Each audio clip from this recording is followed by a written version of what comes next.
Welkom graad 12. Vandag gaan ons so vat in momentum. Ons gaan begin met momentum as ook die verandering in momentum en so opbou na bietjie moeiliker hoofstukke waar ons Newton 2 gaan betrek as ook botsings en die behoud van momentum. Kom ons kyk wat is momentum. Momentum is die produk van 'n voorwerp se massa en sy snelheid. As ons gaan kyk na die woordproduk, beteken dit sy maalteken in die formule. Dit beteken massa maal sy snelheid. So dit is egter die formule wat ons sal gebruik vir momentum. Momentum P is massa maal snelheid V. Die eenheid wat ons gaan gebruik is kilogram meter per sekonde. En onthou met 'n rigting, want momentum is 'n vektoreenheid. Kom ons gaan kyk na voorbeeld 1. Dit sê 'n dogter wat 61 kg weeg, ry op 'n heerlike somersdag see toe. Sy ry met 'n snelheid van 10 meter per sekonde ooswaarts. En hulle vereis dat ons die momentum van hierdie dogter moet bereken. Soos ons weet, moet ons altyd in fisiese wetenskappe begin met 'n formule. So daai is die formule vir momentum. Die massa wat ons gaan gebruik is die 61 kg maal die 10 wat haar snelheid is. En dit gee vir ons 610 kg meter per sekonde ooswaarts. Kom ons gaan kyk na voorbeeld 2. Het sê 'n seun wat 70 kg weeg, besluit toe om op 'n pony na die see toe te ry. Die pony weeg 135 kg en hy ry met 'n snelheid van 12 meter per sekonde ooswaarts. Bereken nou die momentum van die seun en die pony saam.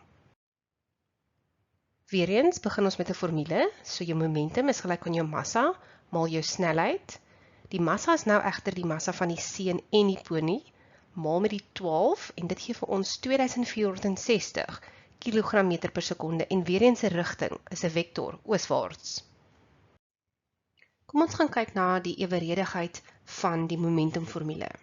Ons weet momentum is direk eweredig aan massa. Die momentum is ook direk eweredig aan snelheid, maar daar is sekere kondisies voor hulle direk eweredig sal wees. So ons weet momentum en massa sal direk eweredig wees aan mekaar, mits die snelheid konstant is. So, as ek my massa 2 keer groter maak, wat sal gebeur met my momentum? My momentum sal ook 2 keer groter word, want hulle is nou direk eweredig. Kom ons gaan kyk nou, wat sal met momentum gebeur as ek die massa 2 keer groter maak en die snelheid 2 keer groter maak? Nou sal die momentum 4 keer groter word, want hulle is almal direk eweredig.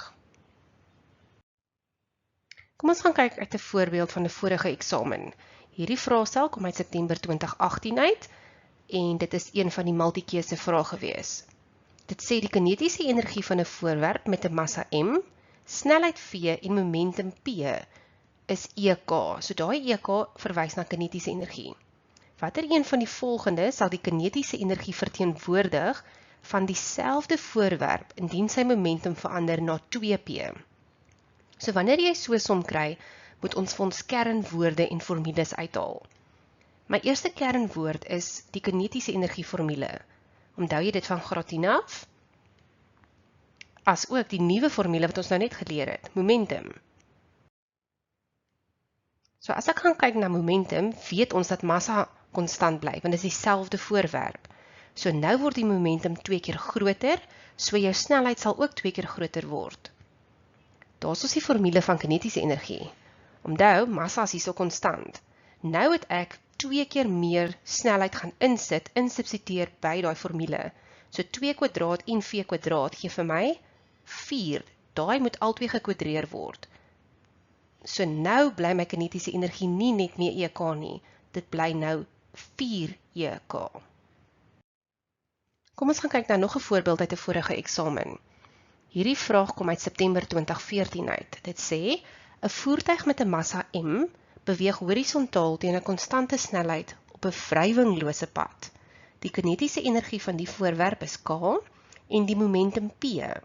Die snelheid van hierdie voertuig kan gegee word as wat? So daar's ons my kernwoorde, kinetiese energie, K, met die formule, as ook momentum, is gelyk aan massa maal snelheid. daar is ons die formule vir kinetiese energie weer, maar nou gaan ek momentum moet vervang daarin. So ek het daai formule uitgebrei om te sê dat mv mal v is mos v kwadraat. Nou kan jy sien in rooi, dit verwys eintlik na momentum. Goed, nou het ons daai formule. Nou het ek die 2 oorgevat, dan sit ek met daai formule, en nou kan ek vir P oorvat, dan sit ek met daai formule. So lyk dit bekend aan ons opsies. Korrek, dit pas by B.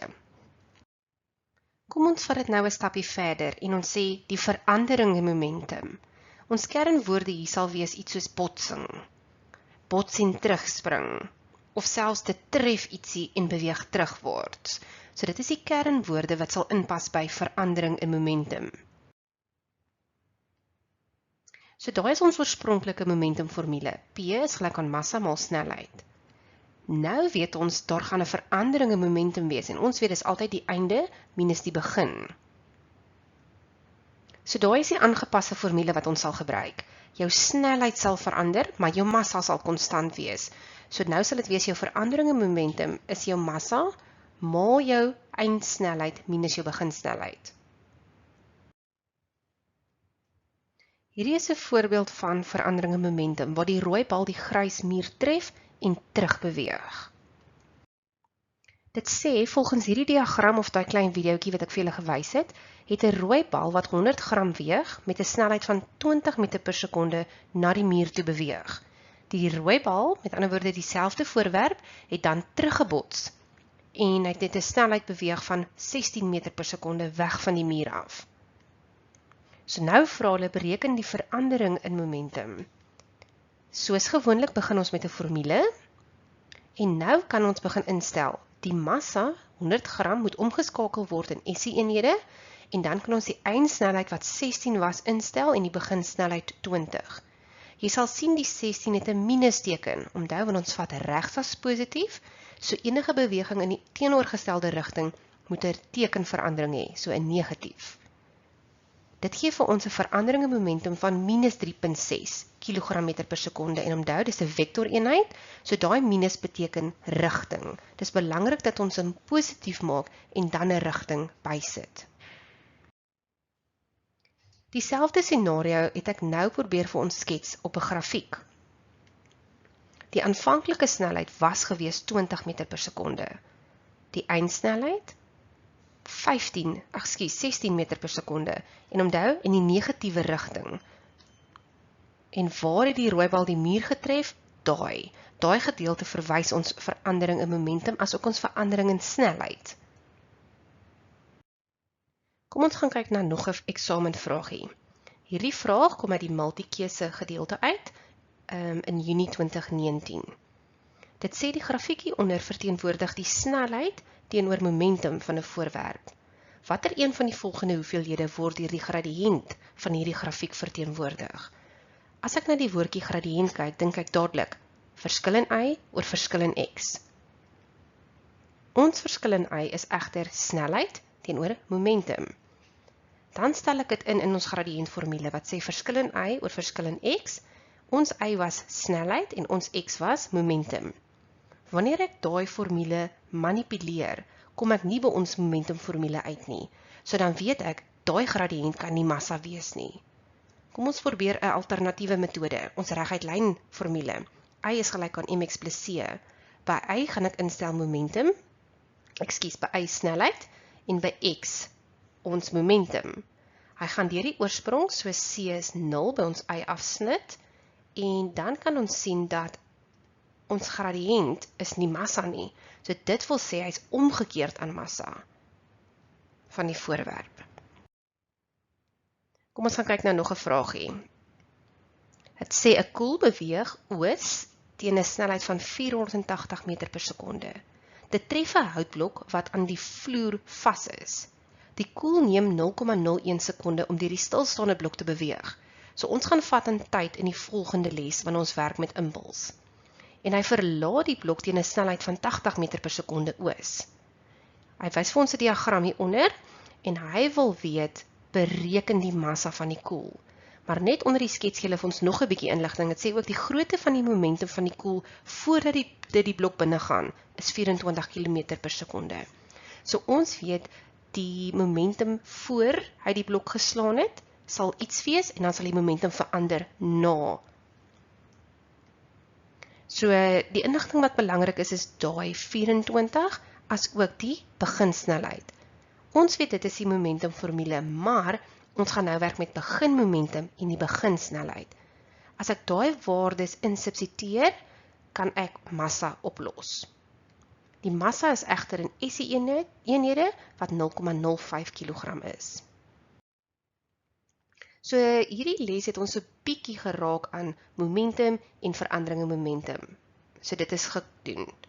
Nou, die volgende les gaan ons 'n bietjie moeiliker maak en ons gaan tyd inbring en ons gaan begin werk met krag wat toegepas is oor 'n sekere tyd. Met ander woorde, ons gaan raak aan impuls. Onthou, subscribe tot my kanaal om al my gratis werkkaarte te kry.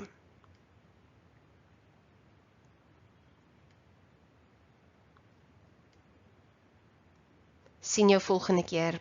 Bye.